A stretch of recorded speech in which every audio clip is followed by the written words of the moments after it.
एक गांव में एक विशाल पीपल का पेड़ था। यह पेड़ गांव वालों के लिए न केवल एक साधारण पेड़ था, बल्कि इसकी जड़ें गहरे रहस्यों से भरी थी। लोग कहते थे कि इस पेड़ के पास रात में चुड़ैल घूमती है, जो किसी के लिए भी जानलेवा हो सकती है। इस गांव में एक नया परिवार आया था। उनका नाम था विक्रम। विक्रम का परिवार बहुत ही धार्मिक और समझदार था, लेकिन उन्हें पीपल के पेड़ के बारे में सुनकर भी डर लगता था। एक दिन विक्रम की पत्नी शीतल ने उनसे कहा, विक्रम, वह पेड़ सुना है कि रात में उसके पास चुड़ैल घूमती है। हमें उसके पास जाना चाहिए। क्या आप मेरे साथ चलेंगे? विक्रम ने चिंता से कहा, शीतल, हमें ऐसी बातों में विश्वास नहीं करना चाहिए।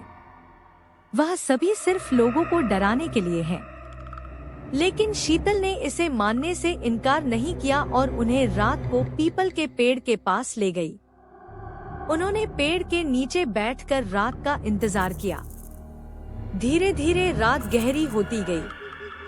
विक्रम को भी चुड़ैल का डर सताने लगा। अचानक उन्हें लगा कि कोई साया पीपल के पेड़ के पास से गुजर रहा है। उन्होंने चिल्लाया, कौन है वहाँ? शीतल ने ठंडे आवाज में कहा, विक्रम, ध्यान से देखो, कुछ भी नहीं है। लेकिन विक्रम का डर बढ़ता गया।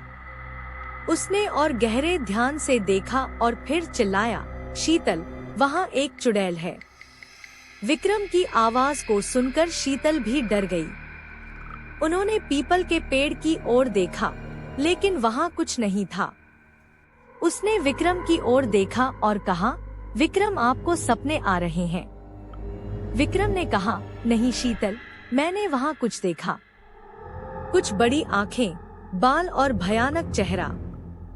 वहाँ कुछ लंबे समय तक चुपचाप स्थिति रही और फिर एक हलचल महसूस हुई। एक आंधी आई और पीपल के पेड़ के चारों ओर उग्र चिल्लाहट सुनाई दी। विक्रम और शीतल को डर सताने लगा। तभी उन्हें एक विक्षिप्त आवाज सुनाई दी, यहाँ से जाओ, इस पेड़ की चुड़ैल का कोई सामना नहीं कर पाएगा। विक्रम और शीतल ने भागते हुए अपने घर की ओर दौड़े। वे उस रात के घटनाओं को कभी भूल नहीं सकते थे।